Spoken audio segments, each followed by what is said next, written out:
அனைவருக்கும் வணக்கம். இது மெக்கானிக்கல் கோர்ஸ் தமிழ். இந்த வீடியோவில் பார்த்தீங்கன்னா பார்ட் 2 பார்க்க போகிறோம். டூல்ஸ் பற்றி பார்ட் 2 வீடியோ பார்க்க போகிறோம்.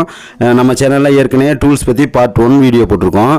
அந்த வீடியோவை பார்க்காதவங்க இந்த வீடியோவோட லாஸ்ட்டில் பார்ட் 1 வீடியோவும் பார்த்துருங்க. இந்த டூல்ஸ் பார்த்து இதோட இந்த 2 பார்ட்டு தான் டூல்ஸை பற்றின வீடியோ. அதனால் இந்த வீடியோவை ஃபுல்லாக பாருங்கள். அடுத்தது பார்த்தீங்கன்னா ஸ்க்ரூ டிரைவரு, திருப்புளின்னு சொல்லுவோம். இதில் ஸ்டாரு மைனஸ் அப்படின்னு 2 டைப் இருக்குது. ஒரே திருப்புளியிலேயே ஸ்டாராக திருப்பிக்கு போகலாம், அல்லது மைனஸாகவும் யூஸ் பண்ணிக்கலாம். அந்த மாதிரி கலட்டி மாட்டுற மாதிரி இருக்கும், அல்லது ஃபிக்ஸடாகவும் இருக்கும். ஸ்டார் மட்டும் இருக்கும், அல்லது மைனஸ் மட்டும் இருக்கும். இதை நம்ம ஸ்டார் திருப்புளி அல்லது மைனஸ் திருப்புளி அப்படின்னு குறிப்பிடுவோம். பொதுவாக இதை ஸ்க்ரூ டிரைவர் அப்படின்னு சொல்கிறோம். இதில் லாங்கு ஷார்ட்டு அப்படின்னு வேரியேஷன் இருக்குது. நிறையா சின்னதுலேருந்து பெரியது வரைக்கும் இருக்குது. ஒவ்வொரு திருப்புளிக்கும் ஒவ்வொரு சில நம்பர்கள் இருக்குது. ஒவ்வொரு கம்பெனிக்காரங்களும் நிறைய நம்பர் கொடுத்து அதை யூஸ் பண்ணுவாங்க. இது நோஸ் பிளேயரு, இது கட்டிங் பிளேயரு. நிறைய இடங்களை நீங்கள் பார்த்துருப்பீங்க, நீங்களுமே யூஸ் பண்ணியிருப்பீங்க. இது எக்ஸ்பேண்டிங் பிளேயரு. இது இன்பாண்டிங் பிளேயரு. இந்த இன்பாண்டிங் பிளேயர், எக்ஸ்பாண்டிங் பிளேயர்லாம் சர்க்கிளிப்பை கழட்டுறதுக்கு யூஸ் ஆகும். இப்போ ஒரு சாஃப்ட் இருக்குது அப்படின்னா, இந்த சாஃப்ட் அதுக்கு மேலே பேரிங் மூவ் ஆகாமல் இருக்கணும் அப்படின்னா ஒரு சர்க்கிளிப் போட்டு லாக் பண்ணியிருப்பாங்க. இந்த சர்க்கிளிப்பை எடுக்கிறதுக்கு இந்த மாதிரி இன்பாண்டிங்காகவும் இருக்கும், சர்க்கிளிப்பு எக்ஸ்பாண்டிங்காகவும் இருக்கும். அதாவது அந்த லாக்கை விரிச்சு எடுக்கிற மாதிரி இருக்கும், அல்லது சுருக்கி எடுக்கிற மாதிரி இருக்கும். இது வைஸ் கிரிப் பிளேயரு. இது என்ன அப்படின்னு கேட்டிங்கன்னா, நம்ம ஒர்க் ஷாப் அளவில் ஒரு வைஸ் எல்லாருமே யூஸ் பண்ணுவாங்க. அந்த மாதிரி வைஸ் தேவைப்படாத இடங்களை எல்லா இடத்துலையும் வைஸை யூஸ் பண்ண முடியாது இல்லையா? இப்போ வண்டியில் ஒரு இன்ஜினில் ஒரு பொருட்களை பிடிக்கணும் அப்படின்னா இந்த மாதிரி வைஸ் கிரிப் பிளேயரை யூஸ் பண்ணி இன்னொரு ஆள் சப்போர்ட் இல்லாமல் நம்ம அதை போல்ட்டை கழட்டுறதுக்கோ இல்லை ஒரு சப்போர்ட்டுக்கு இந்த வைஸ் கிரிப் பிளேயர் யூஸ் ஆகும். இது நிறைய இடங்களில் நமக்கு ரொம்ப ஹெல்ப்ஃபுல்லாக இருக்கும். ஹோஸ் கிளிப் கலட்டுறதுக்கு, நிறையா சப்போர்ட்டாக பிடிச்சிக்கிறதுக்கு அந்த மாதிரி வைஸ் கிரிப் பிளேயர் யூஸ்ஃபுல்லாக இருக்கும். அடுத்தது பார்த்தீங்கன்னா டீ ஸ்பானரு. இதில் பார்த்தீங்கன்னா 7 டீ இருக்குது, அதுக்கடுத்து 8 இருக்குது, அதுக்கடுத்து 10 டீ, அதுக்கடுத்து 12 டீ இருக்குது, அதுக்கடுத்து 13 இருக்குது, 14 இருக்குது. இது காமனாக எல்லா இடத்துலையும் யூஸ் பண்ணுறது.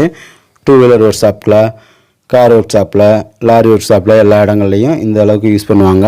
இதுக்கு மேலே தேவைப்படும் போது நம்ம பிட்டு பாக்ஸ் ஸ்பானர் யூஸ் பண்ணி கழட்டிக்குவாங்க. இது பார்த்தீங்கன்னா ஆயில் ஃபில்டர் ரிஞ்சு. ஆயில் ஃபில்டரை கலட்டுறதுக்கு யூஸ் ஆகும். சின்ன சைஸ்லேருந்து பெரிய சைஸ் ஆயில் ஃபில்டர் வரைக்கும் கலட்டுறதுக்கு இதை பயன்படுத்தலாம். அதே நேரத்தில் டீசல் ஃபில்டரையும் use and throw diesel filter வருது, அதை கலட்டுறதுக்கு இந்த மாதிரி ரிஞ்சையும் யூஸ் பண்ணிக்கலாம். ஆயில் ஃபில்டர் கலட்டுறதுக்கும் யூஸ் பண்ணிக்கலாம், டீசல் ஃபில்டர் கலட்டுறதுக்கும் யூஸ் பண்ணிக்கலாம்.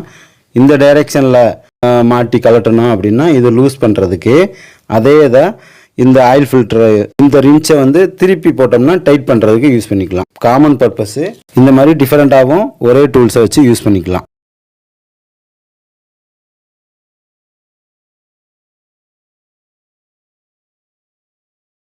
அடுத்தது பார்த்தீங்கன்னா இது ஹேமர் அல்லது சுத்தியல் அப்படின்னு சொல்லுவோம். வெவ்வேறு இடங்களில் அவங்களுக்கு தேவையான அளவுள்ள ஹேமரை யூஸ் பண்ணுறாங்க.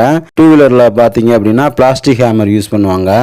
இந்த மாதிரி மர கைப்பிடி அல்லது இரும்பு கைப்பிடி உள்ள வெவ்வேறு வகையில் இருக்கக்கூடிய சுத்தியலை நம்ம யூஸ் பண்ணுறோம். இதில் டன்னேஜ் இருக்குது. அதாவது சூர்யா படத்துல எல்லாம் கேட்டிருப்பீங்க, ஓங்கி அடித்தா 1.5 டன் வெயிட் அப்படின்னு சொல்லுவாப்புல இல்லையா? அது மாதிரி இதுக்கு ஒவ்வொன்றுக்கும் ஒவ்வொரு டன்னேஜ் வெயிட்டேஜ் இருக்குது. அதாவது இப்போ பார்க்குறீங்களா, ஃபஸ்ட்டு பார்க்குறது 1/2 டன் வெயிட்டு பவரை எக்ஸ்பேண்ட் பண்ணுறது, 1/2 டன் வெயிட்டை பவர் கொடுக்கறது. நம்ம அடிக்கும்போது அந்த சக்தியோட வெளிப்பாடை வச்சு சொல்லுவாங்க. இது 1/2 டன்னு, இது 1.5 டன்னு, இது 3 டன் வெயிட். இந்த மாதிரி இதை சம்மட்டி அப்படின்னு சொல்லுவோம். 5 டன் வெயிட்டுக்கு மேலே போகும்போது சம்மட்டி அப்படின்னு நிறையா வேரியேஷன் இருக்குது சுத்தியல்லையே. இந்த சுத்தியல் பார்த்தீங்கன்னா ஒரு பக்கம் உருண்டையாகவும் ஒரு பக்கம் சப்பட்டையாகவும் இருக்கும். இது பெரும்பாலும் இந்த டிங்கர் ஒர்க் ஷாப்புக்கெல்லாம் பயன்படுத்துவாங்க. இதை வால் சுத்தியல் அப்படின்னு கூட சொல்லுவாங்க. அடுத்தது பார்த்தீங்கன்னா இது அலங்கி, அதாவது ஹெக்ஸா கீ அப்படின்னு சொல்லுவாங்க. நம்ம ஒர்க் ஷாப்பில் அலங்கி அப்படின்னு சொல்லுவோம், அல்லது எல் கீ அப்படின்னு சொல்லுவோம். இது 4ஆம் நம்பரில் இருந்து இருக்குது. 4, 5, 6, 7, 8, 9, 10, 11, 12, 13 இருக்கா என்னன்னு தெரில, 14, 15, 16, 17 இது வரைக்கும் தான் அலங்கி தேவைப்படுது. இதுக்கு மேலே இருக்குதா என்னன்றது தெரில. நம்ம பார்த்த வரைக்கும் 17, 19 வரைக்கும் இருக்குது. இது எதுக்கு அப்படின்னு கேட்டிங்கன்னா, இதுவும் இந்த பாக்ஸ் ஸ்பானர் மாதிரி தான். ஒரு குறிப்பிட்ட இடங்களில் அலங்கி போல்ட்டு போட்டிருப்பாங்க. அதாவது அந்த இடத்துல இந்த ஹெக்ஸா நட்டு, அதாவது இந்த போல்ட்டு யூஸ் பண்ண முடியாத இடங்களில் அடுத்த பார்ட்ஸை வந்து அது வந்து டிஸ்டர்ப் பண்ணும். அந்த மாதிரி இடங்கள்ல இந்த மாதிரி அலங்கி போல்ட்டு யூஸ் பண்ணாங்க அப்படின்னா அது வந்து அடுத்த பார்ட்ஸை வந்து டிஸ்டர்ப் பண்ணாது. அதுக்காக இந்த அலங்கி போல்ட்டு யூஸ் பண்ணுவாங்க. அதை கலட்டுறதுக்கு தான் இந்த அலங்கி. இதை வந்து ஹெக்ஸா கீ அப்படின்னு கூட சொல்லுவாங்க. இது வந்து 6 பட்டை இருக்கும், அதனால் இதை ஹெக்ஸா கீ அப்படின்னு சொல்கிறோம்.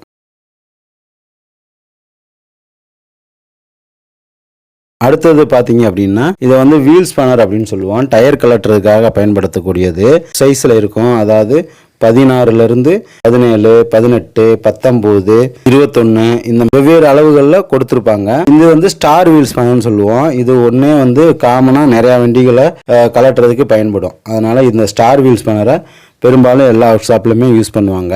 இதை பார்த்தீங்கன்னா டபாரியா பாக்ஸ் ஸ்பானருக்கு கிட்டு அப்படின்னு சொல்லுவோம். அதாவது மினி டூல்ஸாக இருக்கும், எல்லாமே சின்ன சின்னதாக இருக்கும். இது பார்த்தீங்க பெரும்பாலும் யார் பயன்படுத்துவாங்க அப்படின்னு பார்த்தா எலக்ட்ரீஷியன் வந்து நிறைய பேர் பயன்படுத்துவாங்க. அவங்களுக்கு ரொம்ப யூஸ்ஃபுல்லாக இருக்கும். அதே நேரத்தில் நம்ம கார் ஒர்க் ஷாப்லையும் ரொம்ப இடைஞ்சலான இடத்துல இந்த டூல்ஸை யூஸ் பண்ணி தான் நிறையா நம்ம கலட்ட வேண்டியது இருக்கும். இதில் பார்த்தீங்க அப்படின்னா அதே தான், அந்த ஸ்டார் திருப்பிளி மைனஸ்ஸு அதே மாதிரி அலங்கி கொடுத்துருப்பாங்க. இது வந்து ஃப்ளெக்சிபிள் எக்ஸ்டென்ஷனு, இது வந்து டிடாமி இது 10 இன்ச்சு, இது பார்த்தீங்க அப்படின்னா 5 இன்ச்சு எக்ஸ்டென்ஷன், இது பார்த்தீங்கன்னா யூனிவர்சல் ஜாயிண்ட் அப்படின்னு சொல்லுவோம். அதே மாதிரி இந்த ரேட்செட்டு இது எல்லாமே அதாவது 5லேருந்து 14 வரைக்கும் யூஸ் ஆகும், சின்னதாக இருக்கும். அவ்வளோதான். இதெல்லாம் வந்து நம்ம தேவைப்படுற இடங்கள்ல ரொம்ப டைட்டாக இருக்கிற போல்ட்டுகளை வந்து இதை வச்சு யூஸ் பண்ணி கழட்ட முடியாது. ஒரு சப்போர்ட்டிவ் வேகமாக கலட்டுறதுக்கு ஃபர்ஸ்ட் அந்த போல்ட்டை வந்து லூஸ் பண்ணிட்டு இதை யூஸ் பண்ணி கொஞ்சம் வேகமாக கழட்டிக்கலாம். அதுக்கு ரொம்ப யூஸாக இருக்கும். அதே நேரத்தில் டைட் வைக்கும்போது கொஞ்சம் வேகமாக டைட் வச்சுட்டு ஃபுல் டைட் வைக்கும்போது இதோட பெரிய ஸ்பானரை யூஸ் பண்ணி நம்ம டைட் வச்சுக்கலாம். அதுக்கு ரொம்ப யூஸ்ஃபுல்லாக இருக்கும். இது பார்த்தீங்கன்னா அலங்கிலேயே இந்த ஸ்டார் பிட் அப்படின்னு சொல்லுவோம், ஸ்டார் அலங்கி அப்படின்னு குறிப்பிடுவோம். இது பார்த்தீங்க அப்படின்னா இப்போ நிறைய இடங்கள்ல லேட்டஸ்ட் கார்களில் ஃபுல்லாகவே இந்த டைப் தான் கொடுத்துருக்காங்க. இதுலயும் நம்பர் இருக்கு, T15, T20, T25, T30, T40 அப்படின்னு நிறைய அளவுகள் இருக்கு. அதை யூஸ் பண்ணி நம்ம இதை கழட்டிக்கலாம். ஒன் சைடு பாத்தீங்கன்னா நம்ம இந்த பிட்ல மாட்டுற மாதிரி இருக்கும், அதோட இன்னொரு எட்ஜ் பாத்தீங்கன்னா நம்ம டாமியில கனெக்ஷன் பண்ணி கலட்டுற மாதிரி இருக்கும். இது வந்து அதுலேயே ஃபிக்ஸடாக இருக்கும், நம்ம கலட்ட முடியாது. டாமி மட்டும் யூஸ் பண்ணி டைரெக்டாக இந்த டூல்ஸை யூஸ் பண்ணி கழட்டணும். தனியாக இந்த எக்ஸா வந்து நம்ம தனியாக கழட்ட முடியாது. இது வந்து என்னன்னு கேட்டிங்கன்னா சீக்கிரமாக ஸ்லிப் ஆகாது அந்த போல்ட்டு, அதுக்காக இது கொஞ்சம் குவாலிட்டியான பிட்டு இது எல்லாமே. அடுத்தது பார்த்தீங்கன்னா ஜாக்கி அப்படின்னு சொல்கிறோம். இது வந்து சிசர் ஜாக்கி, அதுக்கடுத்து மரஜாக்கி அப்படின்னு குறிப்பிடுவோம். இதில் வந்து மரஜாக்கிலேயே 2 டைப் இருக்கு. சின்ன வண்டிகளுக்கு பயன்படுத்துறது வந்து லாரி வரைக்கும் பயன்படுத்துறதுக்கு டன்னேஜ் வித்தியாசம் இருக்கு. இதுலயும் 1 டன், 2 டன்னு, 5 டன்னு இந்த மாதிரி டன்னேஜ் யூஸ் பண்ணி ஜாக்கியை வந்து தேர்ந்தெடுப்பாங்க. இதில் பார்த்தீங்கன்னா ஒரே த்ரெட்லேயே 2 டைப்பாக இருக்கும். ஃபர்ஸ்ட் வந்து சின்ன த்ரெட் ஒர்க் ஆகும், அதுக்கடுத்து வந்து பார்த்தீங்கன்னா பெரிய த்ரெட் ஒர்க் ஆகும். இப்போ ஒரு வண்டி பஞ்சர் ஆயிருக்குன்னா ரொம்ப தனிவாக இருக்கும். அந்த மாதிரி இருக்கிற வண்டிகளுக்கு இந்த டபுள் மர ஜாக்கி வந்து ரொம்ப யூஸ்ஃபுல்லாக இருக்கும். டாடா ஏஸ் மாதிரி வாகனங்களுக்கு இந்த டபுள் மர ஜாக்கி பயன்படும். இது பாத்தீங்கன்னா கொஞ்சம் பெரிய வண்டிகளுக்கு, இந்த போலிரோ இந்த மாதிரி வண்டிகளுக்கு யூஸ் பண்ணலாம். இதோட உயரமான ஜாக்கி எல்லாம் இருக்கு. லாரிகளுக்கு எல்லாம் பாத்தீங்கன்னா ரொம்ப உயரமா இருக்கும், அதெல்லாம் 10 டன் 12 டன் ஜாக்கி அந்த மாதிரி வேரியேஷன் இருக்கு. இது பூராமே மர ஜாக்கி அப்படின்னு சொல்றோம். இது வந்து சிசர் ஜாக்கி, கார்களுக்கு ஃபுல்லாவே பயன்படும். ஏன்னா கார் வந்து ரொம்ப தனிவா இருக்கும் இல்லையா, அப்ப அதுகளுக்கு இடையில உள்ள கொடுக்கணும் அப்படின்னும் போது இது வந்து ஒரு சிசர் எப்படி ஒர்க் ஆகுமோ அந்த மாதிரி சுருங்கி விரியக்கூடியது.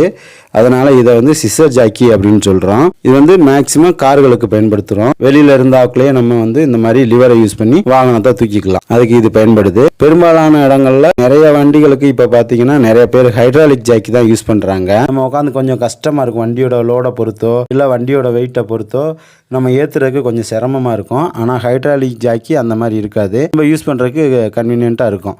டக்குன்னு ஒரு 2 தடவை லிஃப்ட் பண்ணாலே வண்டி மேலே டக்குன்னு டயரை கலட்டுற அளவுக்கு மேலே உயரமாயிரும். அதே மாதிரி இறக்கி விடும் போதும் ஒரு மரையை மட்டும் லூஸ் பண்ணாலே போதும், சக்குன்னு கீழே இறங்கிடும். இந்த மாதிரி யூஸ் பண்ணுறதுக்கு ரொம்ப கன்வீனியண்ட்டாக இருக்கும். அதுக்கு தான் ஹைட்ராலிக் ஜாக்கி அப்படின்னு சொல்லுவோம். இது வந்து நிறைய பேர் வந்து வாங்கி வச்சு பயன்படுத்துகிறாங்க. லோடு வண்டிகளில் பார்த்தீங்கன்னா லோடோடு இருக்கும்போது தூக்க முடியாது இல்லையா, டயர் பஞ்சர் ஆச்சு அப்படின்னா அவங்களால மர ஜாக்கி வச்செல்லாம் தூக்கி ஏற்ற முடியாது, ரொம்ப சிரமமாக இருக்கும். அந்த மாதிரி இடங்களில் அவங்க வந்து ஹைட்ராலிக் ஜாக்கி யூஸ் பண்ணுறது தான் ரொம்ப பெஸ்ட்டாக இருக்கும். அதனால் அவங்க ஹைட்ராலிக் ஜாக்கி தான் வாங்கி வச்சுருப்பாங்க. ரொம்ப சிம்பிளாகவும் இருக்கும், கன்வீனியண்ட்டாகவும் இருக்கும். நம்ம ஒர்க் ஷாப்பில் பார்த்தீங்கன்னா இந்த ட்ராலி ஜாக்கி பயன்படுத்துவாங்க நிறைய இடங்கள்ல. ட்ராலி ஜாக்கி அதாவது முதல ஜாக்கி அப்படின்னுவாங்க. ட்ராலி ஜாக்கிலேயே 2-3 வேரியேஷன் இருக்கு. அதுலேயும் டன்னேஜ் அளவு இருக்கு, சின்னது பெருசு அப்படின்னு இருக்கு. அதை வந்து ட்ராலி ஜாக்கின்னு குறிப்பிடுவோம். இது வந்து பெரும்பாலான வீல் அலைன்மெண்ட்ல எல்லா இடங்கள்லையுமே இந்த ட்ராலி ஜாக்கியை பயன்படுத்தி தான் வாகனங்களை தூக்குவாங்க. இது போக ஆல்கார் சர்வீஸ்ல பாத்தீங்கன்னா லிஃப்ட் ரேம்ப் இருக்கும். இது பாத்தீங்க அப்படின்னா இதை வந்து நம்ம பேச்சு வழக்குல குதிரை அப்படின்னு சொல்லுவோம்.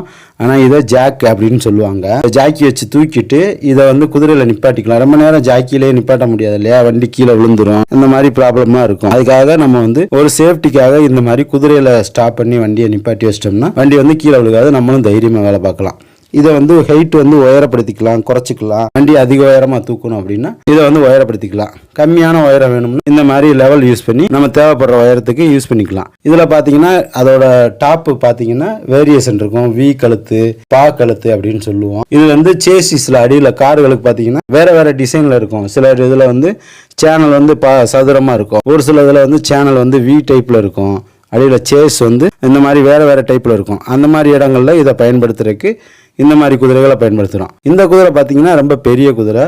வாகனங்களை ரொம்ப உயரமாக அடக்கட்டுறதுக்கு, அதாவது உயரமாக அடக்கட்டுறது அப்படின்னா உயரமாக தூக்கி நிப்பாட்டுறதுக்கு இந்த மாதிரி பெரிய குதிரைகளை பயன்படுத்தும். இந்த மாதிரி ஜாக்கியிலையும் நிப்பாட்டலாம். எல்லாமே சேஃப்டிக்காக நம்ம வந்து பண்ணுறது தான். இந்த குதிரை ஜாக்கி எல்லாமே வந்து சேஃப்டி தான் ரொம்ப முக்கியம். அதுக்காக இப்போ நம்ம கழட்டும் போது ரொம்ப சேஃப்டியாக தான் கழட்டணும். இந்த ஹைட்ராலிக் ஜாக்கிலாம் பார்த்தீங்க அப்படின்னா நம்ம மரம் ஏற்ற வேண்டியதில்லை, லிஃப்ட் பண்ணாலே போதும், ஆட்டோமேட்டிக்காக வண்டியை தூக்கிடும். அதே மாதிரி இறக்கி விடும் போதும் மரையை வந்து நம்ம இறக்குற மாதிரியெல்லாம் இருக்காது. ஒரு ஸ்க்ரூவை லூஸ் பண்ணோம்னா ஆட்டோமேட்டிக்காக வண்டி இறங்கிடும். அது ரொம்ப ஹைட்ராலிக் ஜாக்கி தான் இருக்கிறதுலே ரொம்ப யூஸ்ஃபுல்லாக இருக்கும். நம்ம யூஸ் பண்ணுறதுக்கு ரொம்ப சிரமம் இல்லாமல் இருக்கும். ஒரு ஒர்க் ஷாப்பில் என்ன இருக்குமோ, காமனாக என்ன இருக்குமோ அதுதான் நம்ம வந்து தெரிஞ்சுக்க வேண்டியது. இப்போ இதெல்லாமே பேசிக் டூல்ஸ். அது போக ஸ்பெஷல் டூல்ஸ் அப்படின்னு நிறையா இருக்குது. இப்போ 2 வீலர் ஒர்க் ஷாப்பாக இருந்தால் அந்த ஹீரோவுக்கு தேவையான ஸ்பெஷல் டூல்ஸ் ஒரு 4-5 இருக்கும். அதே இது பஜாஜுக்குள்ள அதுக்கு தேவையான ஒரு ஸ்பெஷல் டூல்ஸ் 4-5 வச்சுருப்பாங்க. இது மாதிரி பிராண்டுக்கு தகுந்தாப்புல ஸ்பெஷல் டூல் மாறும். அதே மாதிரி காரு, லாரி இந்த மாதிரி வெஹிக்கிளுக்கு தகுந்தாப்புலையும் ஸ்பெஷல் டூல்ஸ் மாறும். ஸ்பெஷல் டூல்ஸ்லாம் அந்தந்த ஒர்க் ஷாப்பில் அவங்களுக்கு தேவைப்படுறத அவங்க வாங்கி வச்சு யூஸ் பண்ணுவாங்க. அவ்வளோதான். இந்த டூல்ஸ் பற்றி பார்ட் 1 பார்ட் 2 இந்த 2 வீடியோ தான். இந்த 2 வீடியோ மறக்காமல் பார்த்துருங்க. இந்த வீடியோ உங்களுக்கு பிடிச்சிருந்துச்சுன்னா லைக் பண்ணுங்கள். மித்தவங்களும் பார்த்து தெரிஞ்சுக்கிட்டோம் அப்படின்னு நினச்சிங்கன்னா ஷேர் பண்ணுங்கள். நீங்கள் ஷேர் பண்ணுறது இன்னொருத்தவங்களுக்கு நிச்சயமாக பயன்படும். அதனால் நீங்களும் இந்த மெக்கானிக்கல் கோர்ஸை வந்து இன்னொருத்தருக்கு ஷேர் பண்ணுறீங்க அப்படிங்கிறத மறந்துடாதீங்க. நம்ம மெக்கானிக்கல் கோர்ஸ் தமிழ் சேனலை சப்ஸ்கிரைப் பண்ணுங்கள். நன்றி, வணக்கம்.